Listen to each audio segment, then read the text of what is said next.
You see the blue flash? It's hard to see from this angle. Yeah, did you turn it on? Where's the... Yeah. On the other side. So I just use the app on my phone to turn it on. I'll show you. See this button?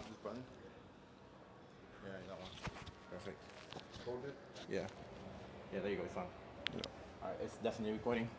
Welcome back once again, ladies and gentlemen, at the Cusp of Freedom, where we discuss from our perspective what we did to become digital nomads, so you can take with you and resonate in your life. I have a very special friend of mine. I will let him introduce himself so he can tell you his name, what he does as a digital nomad, and then we'll dive straight into the meat of the discussion here. Yeah, well, first of all, I want to say thanks for having me on. Thank you. My pleasure. Hey, brother. Yeah, so my name is Casey. I'm from Denmark. You know, they call it the happiest country on earth, but I mean, I don't, they still don't seem all that happy to me, and I'm much happier not being there. Okay. So, yeah, I mean, I've been traveling for the last couple of years, been all over Latin America and Medellin here. I've been here more than a year and a half. It's like home at this point. Word. You've been a digital nomad for over a year. Pretty much since the pandemic started was when I got started, you know, like working from home. Everything was closed down, and I was living in London at the time. Okay. And I was like, do I want to be stuck in London where it's raining, it's expensive, and I can't go out and do anything? Or why don't I just book a ticket to Cancun? Okay. You know, where everything's open, there's no lockdown restrictions, except for wearing the mask. All right. Yeah, I think Mexico was pretty free about like the whole COVID thing, right? Dude, I was just on the beach, you know, the whole time. Like during the whole lockdown period, I was just sitting on the beach with hundreds of people, just enjoying life. I'm weak. Most of us were locked down for real. So what do you do as a digital nomad? Yeah, man, I've done a lot of different roles, I would say. Mm-hmm. But essentially, like I'm a consultant. You Okay. know, so I got introduced to, it's like a group of entrepreneurs Okay. that, it's like a group where you learn how to be a marketing agency owner. Okay. So it was actually my cousin who invested into a program. He paid $10,000 to Wow. join this group. And in that group, they recruited people to work for these different agencies. Okay. So I got connected, I got into it through my cousin essentially. And I learned how to basically get clients for the agencies. So I've just been taking on clients. You know, all I need is a phone, internet connection, and I'm good to go. I can work Interesting. Before we dive into the meat of that workflow, let's take a step back. When you were a kid growing up, did you envision yourself traveling as frequently as you are now? Did your parents instill travel in you? Oh my God, that's literally my whole childhood. Interesting. So I grew up in 9 different countries. Wow, let's go. Yeah. How did that happen? My parents were just digital nomads, you know? So Wow. it's kind of like it's in the lineage, you know? Interesting. Do you feel like traveling from a young age helped open your mind, like curiosity-wise, and help you like adapt to change? Or how did you see it benefit you compared to other people that didn't travel as frequently when they were young? Yeah, so I'll say you get shaped by your childhood, you know, to a pretty deep extent. So the things that happened in my childhood, I'm basically like subconsciously trying to replicate it. Interesting. So like I never stayed in one country 2 years was like the max. Wow. I never stayed anywhere more than 2 years. So the same thing is kind of happening now. Like I was in Medellin a year and then I kind of got bored, you know, it's like, man, it just feels like it's lost all the magic. So then what I did, I went to Brazil. Yeah. I was in Brazil there, and then over time I was like, man, I'm starting to get bored of this place. You know, I feel like I need an adventure. So then I ended up going to LA, and then I was in LA, and there I just kind of like, man, I kind of miss South America. Like, you know, I kind of miss the lifestyle down here. Word. Yeah. So growing up, did you you knew, of course you said you're living like, you know, subconsciously the way you were living when you were young about traveling pretty frequently. So when you were young, thinking of like your career that you wanted to become, what did you think you'd become? I wanted to create the next Facebook. Interesting. Okay. That was my thing as a kid. Okay. So I learned how to become a software engineer. Yeah. And that was like my first career. But doing that, you know, I was at a startup and I saw that there's no, like it's better to, like the CEO of the company, he would go out and basically sell an app idea to clients. And he would just come back to the office with like $300,000 that he just raised to create an app. Yeah. And then he would go and hire people to do it. So I was like, I kind of want, instead of me being the engineer, creating the app myself, why don't I learn how to get clients, raise the funds, and hire people to get the work done? And I guess that's sort of like tied up into what you're doing now, a little bit. Yeah. So did you go to school? So I guess given that your parents had like were nomads, they used to travel. I bet they were loaded with a perspective, and they didn't really like, you know, force you to go into a certain field of studies. They basically let you do whatever you felt like you wanted to do. Oh yeah. So I mean, for a bit of context, I'm from Denmark. It's like a very libertarian society where it's like, oh, just do whatever you want, follow your passions. Okay. So I never had that strict upbringing. I was just like, do whatever your heart says. Okay. And AKA, I didn't get any guidance on what to do. but I feel like you ended up well, man. You pursued engineering. It sounds like. Yeah, that was my first career, software engineering. Yeah. Did you go to college for that? I did not. I started when I was 15. Wow. Going on Code Academy, like all these websites online, YouTube tutorials. I bought a $10 Udemy course. Interesting. And I taught myself. Like when I was 18, straight out of high school, I did 2 internships. The first internship, I failed. I didn't get hired, but I got experience. I got corporate experience. Yeah. So I did another internship, having that confidence that, okay, now I have experience working in a corporate environment. And I worked there for 3 months, and then I negotiated to get hired as a full-time employee. Wow, that's pretty cool, man. So you became a software engineer without going to college. A lot of people watching this that want to become consultants, that might want to become software engineers now, given your path, given that you invested so little to become a software engineer. I mean, I invested a ton of time. Yeah. And that's what I'm really, like, time is actually the most valuable asset you have, but yeah. And I think like it takes a lot of discipline to learn that on your own as well. Oh, hell yeah. I mean, what happened was in school, I just lost passion for everything. So I would literally sit in math class, I'd sit in English class, I'd sit in French class or whatever. And like in Denmark, we use a computer in school. Yeah. Like to do all of our schoolwork. So I would literally just sit in the corner by myself, like on Code Academy. Interesting. Throughout my history class, and my teachers were getting worried about me. They're like, Casey, you're not gonna have a future, you know? They're trying to look out for me, and I can appreciate that, but I was like, guys, you don't need to. Yeah, so I just kind of threw everything, you know, out the water with school. I was just focused on letting me learn how to freaking code. Okay, I mean, that's not a bad approach, bro. I think that's actually genius, if you ask me. Because like personally, I became a software engineer going to college, but if I could have done it over, I would have done exactly what you did if I knew how to code earlier. It was so funny, like, at this company I was working for, we hired some new employees who went to school. They went to college, right? Yeah. And I had to teach them. Like I had to like teach them like how to use React Native, React JS, like because there were new technologies that the colleges hadn't started adopting yet. Interesting. Wow, that is so tough. Okay. So fast forward, you're working your full-time job after this internship. What clicks for you to like leave software engineering and go to consulting? Or like what happens between that time and the time when your cousin gets you involved in this like consulting business? Yeah. So I just saw the CEO of this startup, how he would go out there and just get funds. Okay. And then hire people to get the work done. Because I was like, how can you create something big? Because I was thinking in my head, if I'm going to create the new Facebook, not only, like my first idea was, okay, I have to make the app. But then once I make the app, it's not going to make, number one, I'm not getting paid to sit there and develop my own app.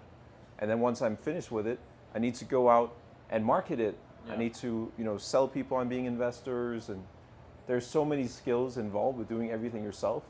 So it's like, I need to figure out how can I have multiple people together to actually make this, a possibility. So I'm not doing everything myself.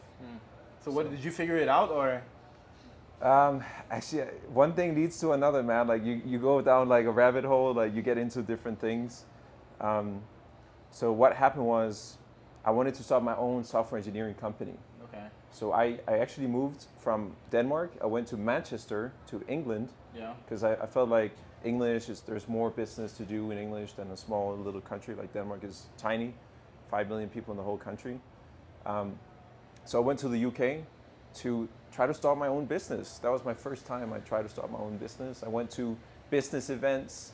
I had like $4,000 saved up, and that was it.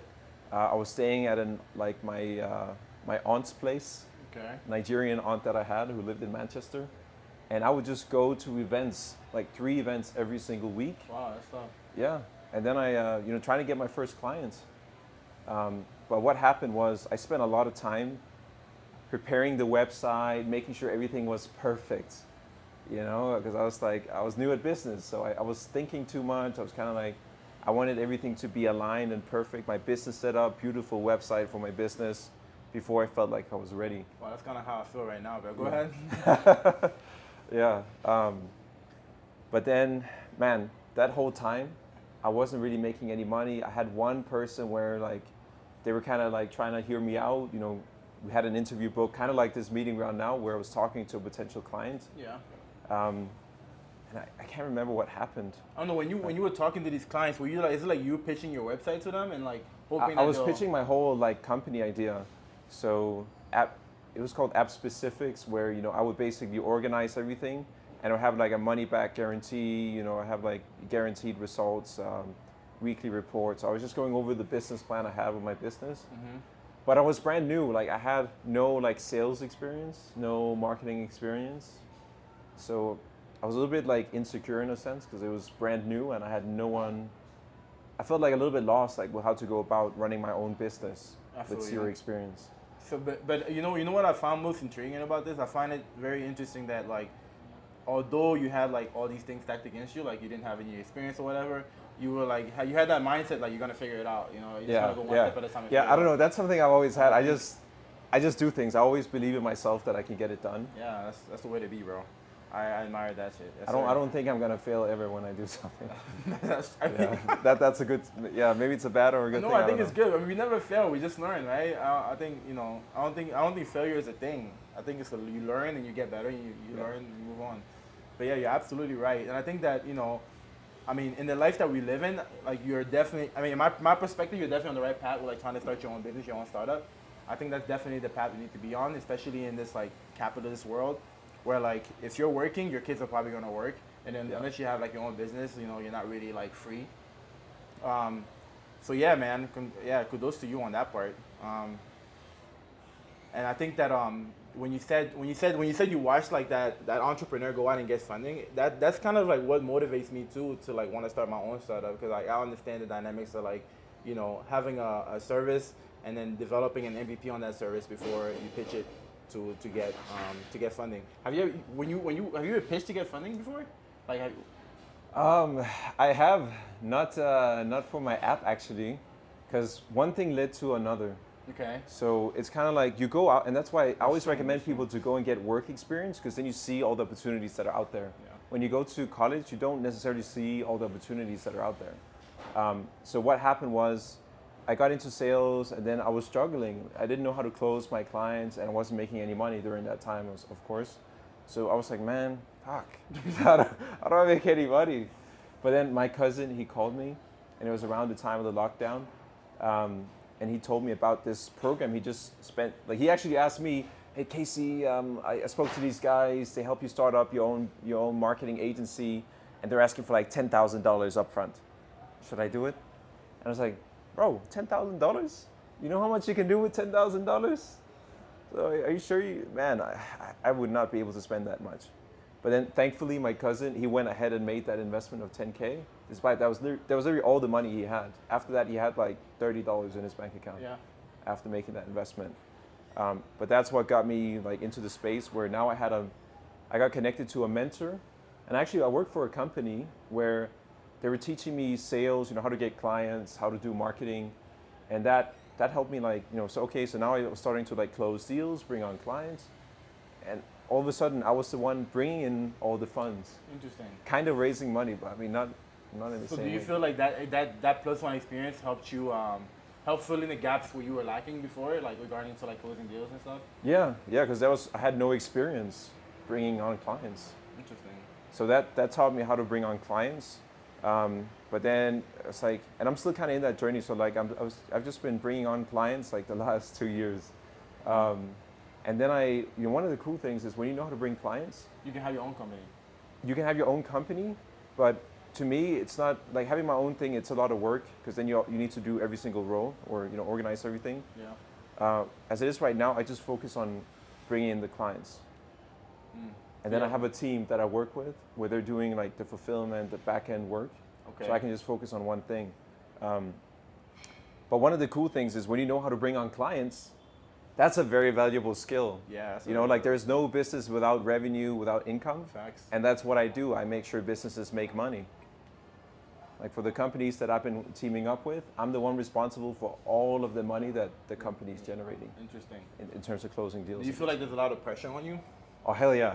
That's been the hardest part about, being responsible for all of the whole team. They gotta eat, You you know? gotta eat, yeah. Yeah, people's gotta eat, man. So it's not just about me. If I'm not performing, the whole company is not performing. well. That's So they're reliant on me, like, performing at my highest level. And yeah, it's kind of a stressful business. So given that as a consultant, would you say that's your hardest? Actually, let's take a step back. Can you define your role as a consultant besides like, we know you bring clients, but like, Yeah. On a day-to-day, how do you go about it? Like if someone wants to become a consultant like you and bring clients for marketing agencies, what would you define your role as they would expect to do if they were to do what you do?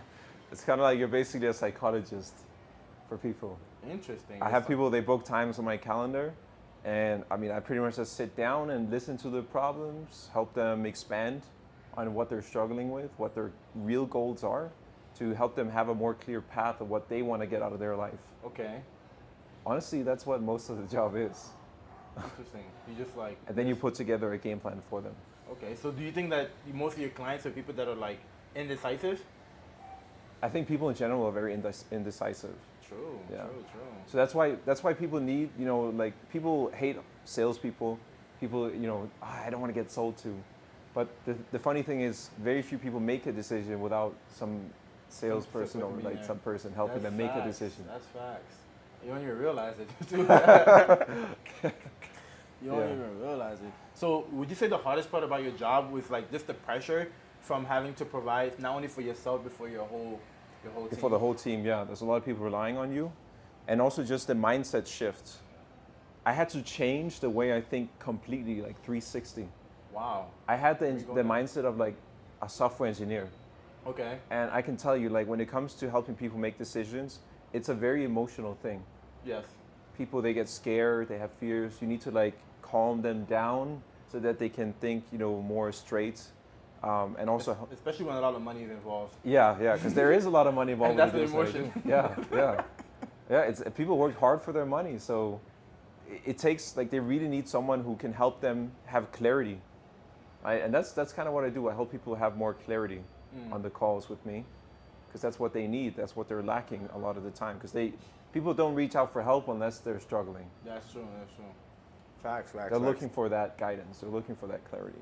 Interesting. So would you say that the most, is there anything fulfilling about your role that you find fulfilling on a day-to-day? The amount of millionaires I've made. Because you know what, like with the services we provide, it's like, it's not cheap services. I don't sell like $500 services. It's like, more than 10,000 some of the services I sell is what they have to invest.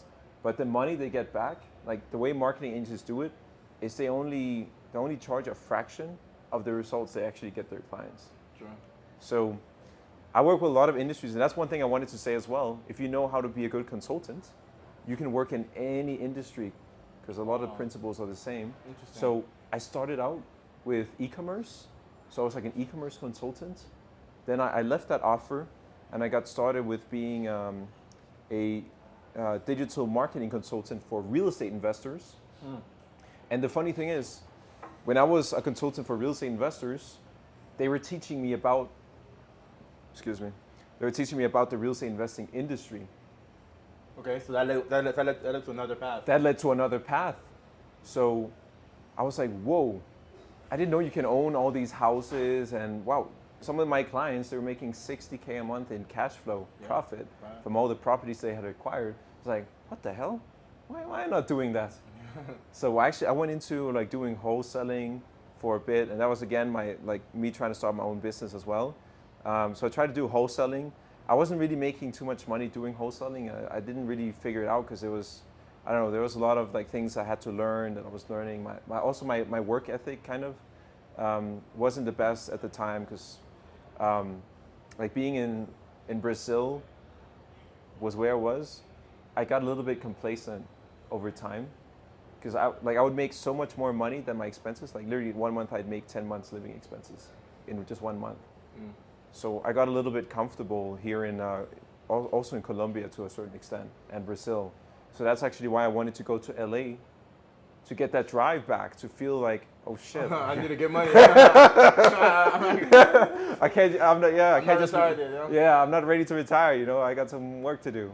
Facts, So LA, facts. it was a very healthy, humbling experience. Interesting. But then over time, I was like, man, I kind of miss South America, you know. It's like, I miss having like fresh food being delivered every morning to me from a chef who cooks the food, and bro, living in a luxury apartment, using an Uber 6 times a day. Like that's what I do right now. Interesting. You know, Would you say that there's like certain skill sets that are highly required to pursue the path you took? If there are, can you name a few? yeah, I think self-belief, Self-belief, okay. self-discipline, Self-discipline. because like everything I've been doing, I've been my own my own boss in a sense. Okay. Like I've been responsible for me succeeding.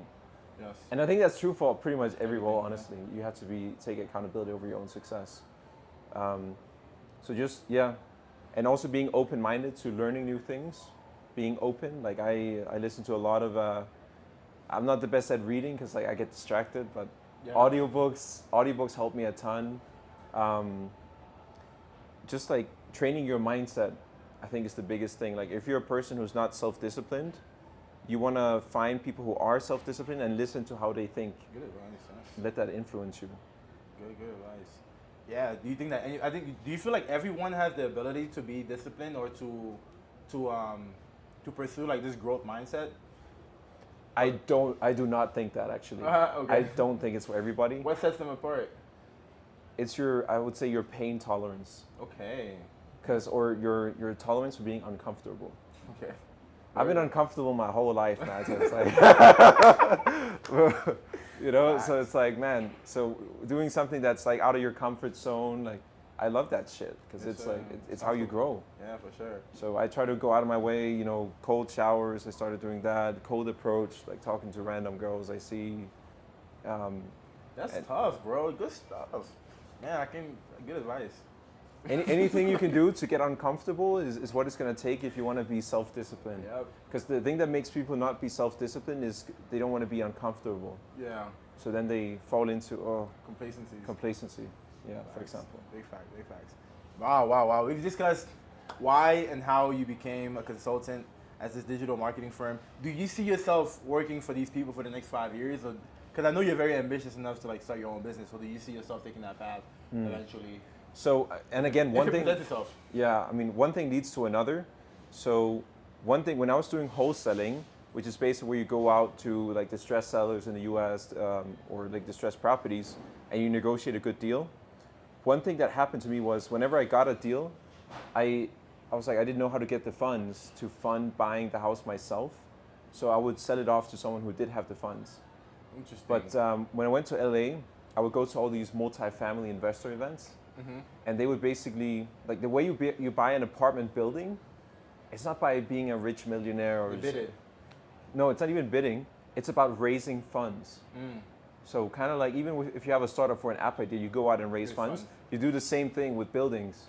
Actually, I know that because in Guatemala, all these edificios, they raise funds and then they build it up once the funds are together. Yeah. Are you serious? So you know what? So I was like, man, I want to learn how to raise capital so I can buy these buildings, right? Bring in enough cash flow so that number one, like I have cash flow that's consistent. Because one of the things about my job right now is kind of like I eat what I kill sort of thing, you know? It's like, it's performance based. So commission. So I wanted to grow my passive income. So I got into real estate investing because of that. I needed some way to build my passive income. And then I found these guys who have a coaching program where they help people how to raise capital. So I was like, hey, I know how to bring clients. So, so now I'm working with them. And I even have, I had some business partners I was doing the wholesaling with. Yeah. So we actually did get some deals. Like it's crazy. Like there was, we actually got a 9-unit deal in Indiana without spending any of our own money. like for the Wow, deal. We that got is the whole tough. thing seller finance. And you can like rinse and repeat the process too to get more. Yeah, the burst strategy. Yo, that is so tough. Yeah. That is so tough. You know what I found most intriguing is like the fact that you can build stuff without using your own money. Basically, use debt, right? Use Use that. Yeah. Don't never use your own money. Hey, good, Rich Dad Poor Dad. If you read that book, you'll know. Use debt. Wow. So like, for example, if you have an app, right, and you want to go pitch, I feel like pitching an app and pitching a building. It's two different things. Yeah, right? I think so. I think so. Like Too. like the building, it might be It's in the a location. numbers. You do your underwriting process. You look at, it's basically like a business that's already profitable because you Yes. have the tenants paying rent, and that's the business profit every year. Okay. And then you look at the expenses. So it's like buying a business. Okay. Yeah, that makes sense. And then you just go and buy that business that's profitable, and then that cash flow becomes what you reinvest into like your next or whatever. Yeah. Wow, that is so true. That is so true. I might need to get involved in that eventually. But Yeah, I'm partnering up, and that's one thing I'm doing now. Is I partner up with people to buy these real estate deals. Because I found out like one of my mistakes I did when I was younger is I try to do everything myself. that's what I do Yeah. now. I try to do Yeah. it myself. Yeah. Yeah. But I'm learning from you, so go ahead. Go ahead. So it's like, getting all these buildings and owning all this real estate, growing your cash flow. It's not about you doing everything yourself. It's about bringing on as many partners as possible. Because then you can get more done. You can outsource things. You can focus on one thing. And then when you're done with that, you move on to the next. It's like that. Or? Yeah, because even a lot of people don't even know how to find a good deal. So what happens in real estate is some people will be the person finding the good deal. You have another person bringing the financing. Yeah. And then you have another person who does the fulfillment.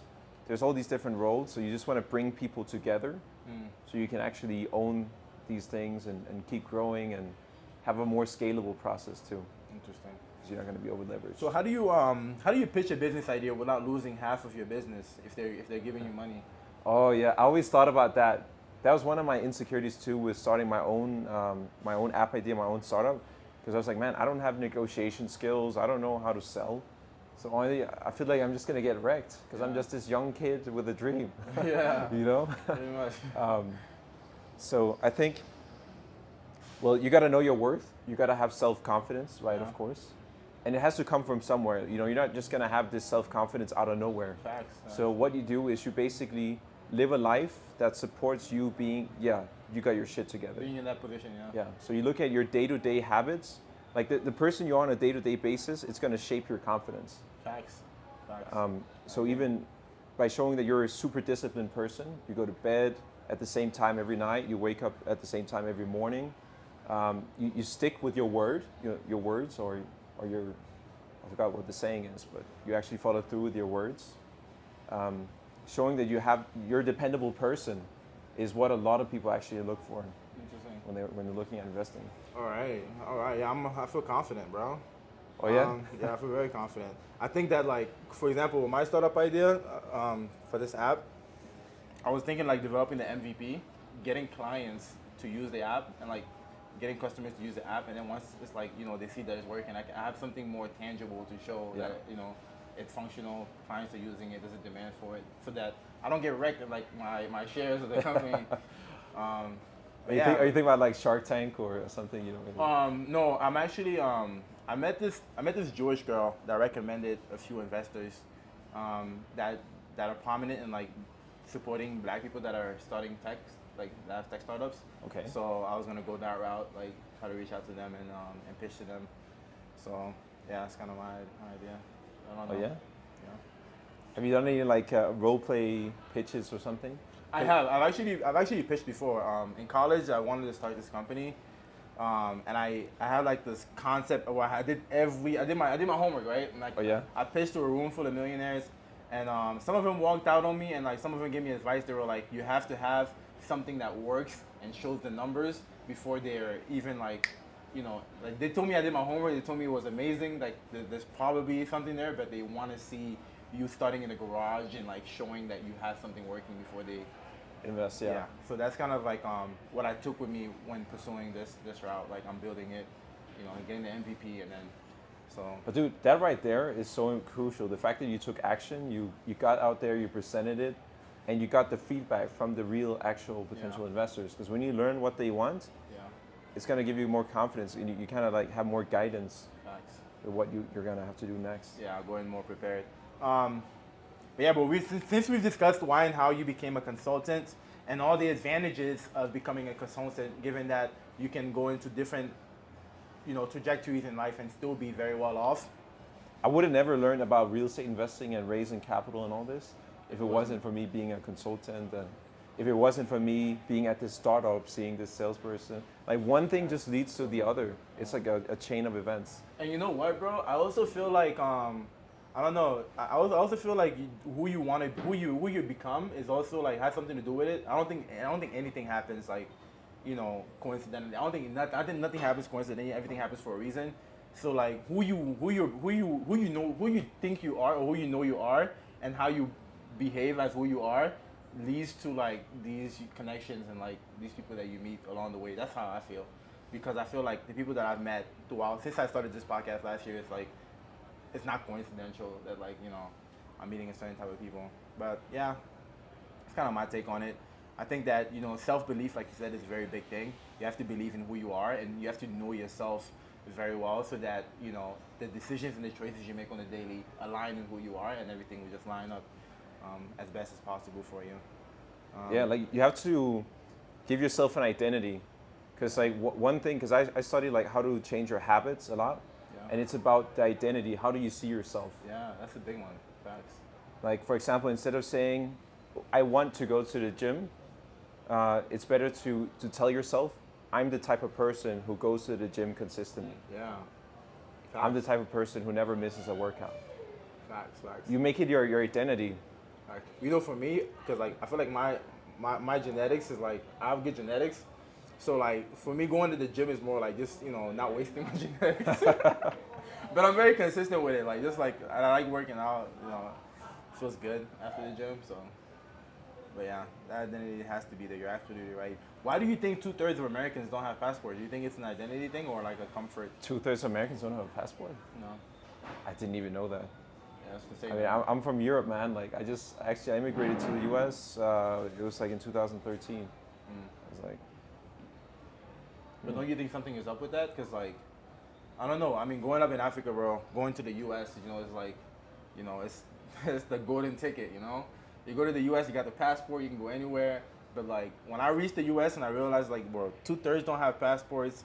Like, majority are dropping out of high school, and I'm like, God damn, bro, like, what's going on? Like.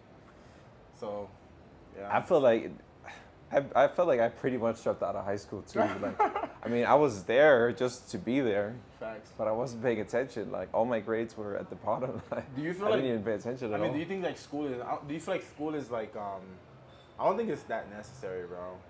I mean, given that how successful you're becoming without even like dropping out, you know what I mean? And how many people drop out of school and make it?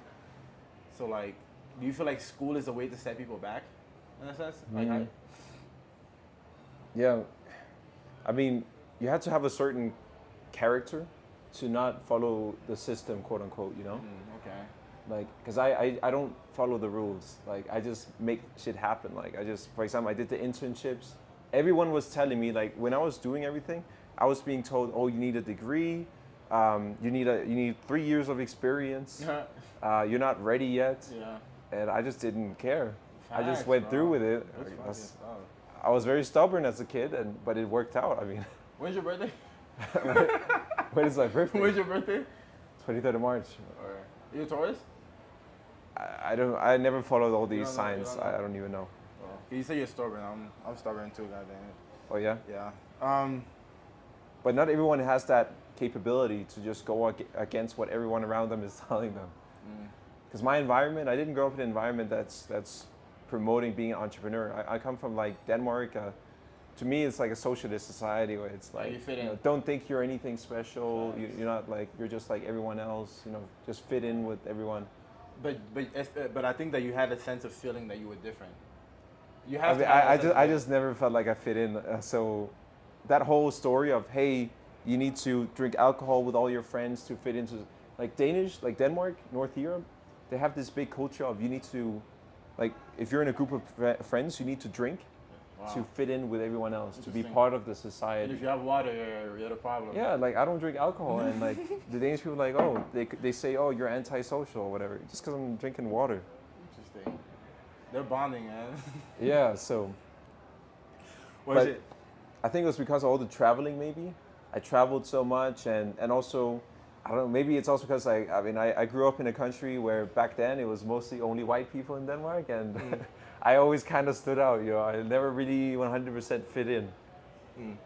Well, since we discussed like what you became as how you became a consultant, and we want to dive into this traveling part. How has traveling shaped your perspective? Oh, it's changed my world completely. Because if you grow up in one place, like let's say, if I had grown up in Denmark, North Europe, my whole life, in a quote-unquote communist society, I call it. Would have been drinking beer right now. Yeah, I'd be drinking beer. I'd be just following like the system. I'd be following like the whole story of go to finish school, go to college, get a nice stable job. Working 9 to 5 till you're 80. Yeah, working 9 to 5 until I retire or whatever. And also just in Denmark, for example, I didn't even know there was like upper class, lower class, and all this stuff. I didn't even know that was a thing. Interesting. Is that So- how level everything is? Huh? Is that how like level everything is, or? Yeah, it's very level. Like you don't even think about that in Danish culture. So like gold diggers and stuff, that's not really a thing in Denmark. Wow. There's other problems in North Europe with like, I don't know, feminism is very strong there. You know, so like the men are not the most masculine, the women are very masculine, Interesting. very promiscuous, and all these problems. But that really, like going to other countries, it changes your perspective. So you're not just, so you don't think the world is only one way. Because that's what happens is if you grew up in one place, you think the whole world is like that because that's your only experience that you have. Wow. And like I guess one of the domino effects of that is like your kids, it rubs off on your kids, right? A little bit. Because like say you grow up in one place and you never travel. Yeah. And then you have kids, your kids also aren't gonna probably travel, right? And like what you're That's right, actually. And like yeah. the perspective that you raise your kids with might not be the best perspective, right? Yeah. Yeah, because I mean, like for me, like when I came to the U.S., I keep hearing people talking about gold diggers and stuff. I was like, what the fuck even is that? Like, wow, you didn't even know, yo. how can someone be so bad at talking to women that all they have is their money to attract them? You know, like. I was like, what? Yeah, you need to go to me, that was foreign at the time when I was straight out of Denmark. You know. Yeah, in America, there's definitely that culture of like, if you don't have bread, man. I mean, it doesn't matter how. I mean, I guess you can get like laid if you got riz, you know. That's anywhere, but like in the U.S. it's very prominent. It's very like known that you need bread. You know? Yeah, but like in Denmark, I mean, all the African dudes, they got no problem in Denmark. Like, yeah, because like masculine. they're exotic, you know how to dance. None of the people there know how to dance, and they don't judge you like based on your finances as much because it's like it's a first world country. It's like. Like Danish people, they look at like talking about money all the time. It sounds like you're broke or something. Yeah, you know? yo, that's why sometimes I feel like the U.S. is like a third world country, bro. Cause like in the U.S. everything is like you have everything you need, but like money is still like talked about so much. Like the U.S. is a bit more traditional still compared to some other European countries because it's still relatively Christian. Like more, they have more traditional values. Housewives. The U.S. I mean, it's moving away from it. Obviously it's moving away from it now. Yeah, the U.S. is not Christian, bro. They do not act Christian at all. Yo. Yeah, especially in California. I live in Los Angeles. Yeah, so definitely not. Yeah. I mean, the U.S. is a Christian country, but they do not act Christian, bro. But they still have a lot of traditional values still intact. They're modernizing more, but they still have the old values intact to a certain degree. Like being housewives and being gold diggers and stuff. That's like. Yeah, let's switch. So given that you've been a digital nomad for a couple of years, you're in Latin America, has it been challenging working and traveling, or what is like the most challenging part of traveling while you work? Yeah, it's like I'm never satisfied with one place. You know, there's always pros and cons to every place I've been to. So it's just like settling down. This is the place. This is where I'm gonna settle down. I never had that feeling. Never had that feeling. Not even here in Medellin? Even here in Medellin, I was like, I mean, I sometimes get tired of some of the, some of the things the girls do here. You know, you got to be a little bit more careful here with the girls if they're too. Some of them are a little bit suspicious, you know. Yeah, very suspicious. Yeah. So I mean, there's pros and cons to everywhere. So that's the hardest part is there's no right answer to where the best place is to be. So you just kind of, you go searching for an answer that never comes, you know. That might never come. Yeah. How many countries you been to? A lot. I mean, if you count vacations and stuff, I mean, A lot. yeah, more than 20 at least. So I don't even remember at this point. Like, I just take like the maps, the Google Maps, and I put like hearts and stars for like hearts for all the places I've been on vacation, stars for all the places I grew up in. Interesting. But You grew up in 9 different places. Yeah. Man, that's amazing. I've only met one other person that's done that, that's like done something similar, and she's from Austria. Oh yeah. Yeah. But it's definitely, I think there's a difference in people that grow up traveling and people that travel when they're like 25, you know? There's definitely like a difference in like, you know, your How mindset, they think, yeah. how you think, your curiosity, how you go about life, how you believe in yourself, what you believe the world is, and all that stuff. I think even knowing a different language does that too. Because like I met some Americans, they come here to Colombia, and I mean, they never learn Spanish, they just keep talking English, and I don't know, you don't really get to learn the culture as much when you don't resonate with the local language, with the local culture. Yeah. So that's another thing. I try to always like I stay with the locals when I go to a place at first. I stay away from gringos in the beginning, but then over time, I mean, I will, but just to kind of immerse myself and really learn from them. Yeah. Like saying hello to people on the street like it's nothing. That's very foreign in Denmark. Like people, we barely make eye contact on the street with each other. Yeah. Like, here it's like they're saying, "Oh, hello, how's it going?" And it's like, "Oh, is that your friend?" Like, no, it's just some random guy on the street. Yeah, there's a difference in culture though. In the States, out there, you don't just say hi. People think you're weird or something. I don't know. I think I like it better here though. I like it better when you feel like, you know, everyone's a family, you know, like everyone's. Yeah, it's a very warm, welcoming vibe here. Like you talk to someone on the street here, and they're smiling. Hey, you know, like how. And then whenever you get directions, they never stop talking. You know, like when you ask, oh, where can I find this? I'm looking for this bar. I mean, they'll say, oh, the bar's over there. You know, do you want me to follow you over to the bar? And like, yeah, let's go. You know, it's like, yeah, it's very nice. I just asked for directions, and now they're already like, you know, inviting me to go with them. And do you think part of that has to do with like the development of the society? Like, as society doesn't have, if society is not full of like, you know, I guess money and stuff like that, people fall back on like the natural sense of connectivity. Yeah. But when certain things come into play, like technology and stuff like that, people get. Because think about it, like in traditional society, you rely on your neighbors and your community to survive. So naturally, you're going to be more social.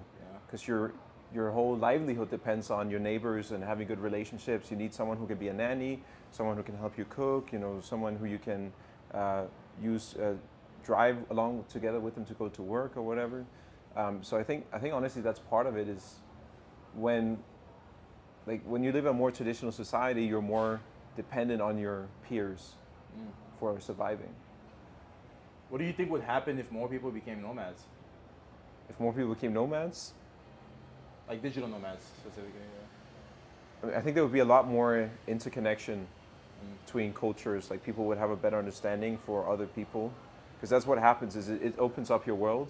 When you travel, you get to see different ways of thinking about life, you know? And all the stereotypes, oh, that's one of the big ones. Yeah. Like think about Colombia, you know, it's like people think about cocaine. But when you come here, it's like that's such a small thing, irrelevant part of the culture. Big facts. Same with Africa, you know, like you always see the ads about the starving children in the villages in the middle of nowhere with the mechanical fly that they have. Why do you think they show us that? Like, I don't know, because it's like, I lived in Lagos for a few months, and it's like, oh, we got fucking skyscrapers and all these modern buildings made out of gold. It's like, why don't they show that? Yeah, why don't they show that? I think, do you feel like we live in a system? I mean, yeah, I think so. I mean, obviously, I look at it this way. You know, there's people that obviously, to have a society, there's some people that need to control it in a way. And how can you control a society? You know, so they're like doing all these like mind games, and yeah, I think there is some sort of controlling your perspective, your biases. Yeah, like that. I mean, just look at the news outlets. Like even when you go to the U.S. versus when you go to Colombia and you search anything on Google, you get completely different results. You get different recommendations on YouTube. it's like you're living in different worlds. So there, people complain about China censoring things. The U.S. The U.S. does the exact It same does even thing. worse. It's even worse. Every channel, bro. It's even worse. Man. Yeah, I agree. Yeah, now that we've discussed why and how you became a nomad, and some of the challenges, of course, do you have any life philosophy you live by? Get as uncomfortable as possible. That's number one. Learn to be uncomfortable. And one thing, I really like Grant Cardone. Like I just got across it. I came across him not too long ago, for real. Like his book 10x, and he really sold me on the fact that, like taking massive action, like doing lots of things, and being someone who's putting in a lot of hard work, is going to be the same amount of effort as being lazy, complacent.